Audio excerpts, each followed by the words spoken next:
have to plan, and you should have the risk identification. So the osteoporosis is one, rheumatoid arthritis is second, the chronic use of corticosteroid is third, and the previous hardware that can cause this stress riser. The identification is always get a DEXA scan beforehand. If the osteoporosis is -2 standard deviation more, it is a osteoporosis, and if it is with the fragility fracture, it is a severe osteoporosis. What are the guidelines for the osteoporosis? Before and after the surgery, your vitamin D should be more than 30, and you should always get the DEXA scan. Preoperative planning and risk identification, coming to that, is you should always start your bisphosphonates about 2 months before your surgery, and if you are dealing with the osteoporosis, and in a severe cases, you should use teriparatide or denosumab also. What are the red flags? Delay your TKR. If the vitamin D is less than 20, active agility fracture, severe untreated osteoporosis, treat first and then operate. This is another case of rheumatoid patient. You are dealing with osteoporosis, bad tissues, as well as there are highly likely chances of fracture. So what you have to prepare yourself for such kind of situation. You should have stem as a backup, augments, plates and screws, cable and wires, and it should be available in the patient with more than 2 risk factors. Coming to the surgical technique, first is the liberal exposure is very important, especially in the osteoporotic as well as stiff knee. Do not hesitate to use the quadriceps snip or TTO, especially in the stiff knee. Use of subvastus, misvastus approach in an osteoporotic patient is questionable. So this is the example of a quadriceps snip where you go 5 centimeter above it and do a snip. Small example of a completely ankylosed knee. We did the quadriceps snip and we achieved the 90-degree of flexion. Coming to the surgical technique, we still follow the basic rule. You have to balance the flexion as well as extension gap. And you do the medial soft tissue release. I do it with the cautery up to the mid-coronal plane. And avoid this forceful eversion of the patella, especially in the stiff knee. Subluxate it rather than evert it during the whole of the surgery. Coming to the bone preparation, coming to the femoral side, avoid anterior notching, downsides rather than oversize the small femur, careful PS box preparation if you are a PS surgeon, gentle trial and final impaction. Avoid interior notching. This is very important. More than 3 mm is strongly associated with supracondylar fractures. Check it like this, and then cut it. Avoid notching. Coming to the PS design, be cautious of using the PS knee, especially in a smaller patients, and your box should match your cam.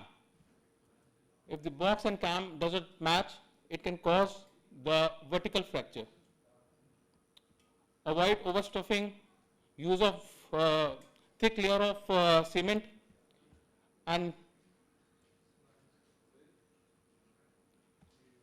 bang it, not with your gym power, but meticulously.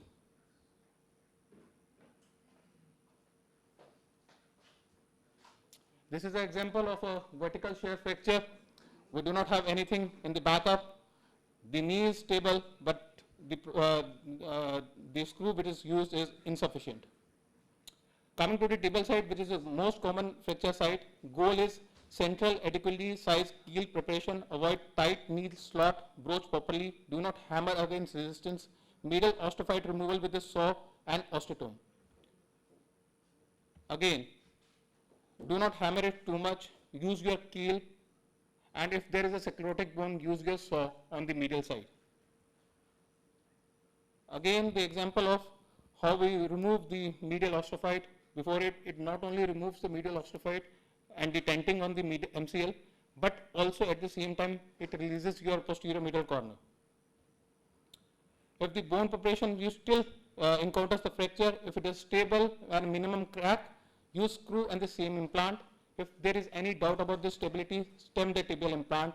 If there is displaced fracture, reduce it and fix it. This is an example of a stable implant. Fix it with a screw. UFC is the metaphyseal fracture. Fix it with a plate. We used a small stem and it is healed well. Another fracture, diaphyseal fracture, we use a long buttress plate.